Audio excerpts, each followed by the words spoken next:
एक दिन छोटे से गांव के एक बच्चे हमजा ने अपने बाबा से पूछा, बाबा क्या आप मेरे लिए चांद ला सकते हैं? बाबा ने मुस्कुराकर कहा, बेटा अगर तुम दिल से मांगोगे तो चांद भी हमारी जेब में आ सकता है। हमजा ने दिल से यकीन कर लिया। अगले दिन स्कूल में उसने सबको बताया, मेरे बाबा चांद ले आएंगे। सब बच्चे हंस पड़े। चांद वो तो आसमान पे होता है। हमजा का दिल थोड़ा सा टूटा, मगर उसने अपने बाबा पर यकीन नहीं छोड़ा।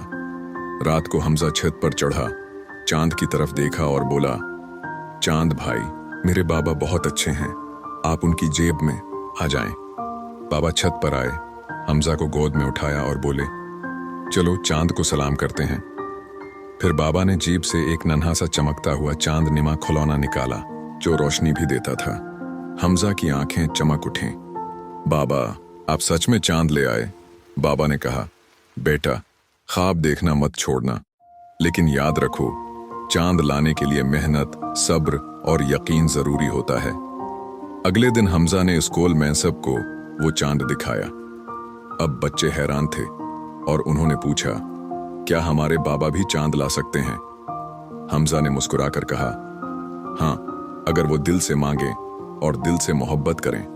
कहानी का पैगाम, ये कहानी बच्चों को ख्वाब देखने और बड़ों को बच्चों के ख्वाबों का एहतराम करने का पैगाम देती है। ये रिश्तों की मिठास और ईमान की ताकत को उजागर करती है। सब्सक्राइब मैसेज, अगर आपको ये दिल को छू लेने वाली कहानी पसंद आई हो तो वीडियो को लाइक करें, शेयर करें और हमारे चैनल को सब्सक्राइब करना ना भूलें। नीचे कमेंट्स में लिखें, मेरा चांद कहाँ है? हम देखना चाहते हैं कि कितने लोग आज भी ख्वाब देखते हैं।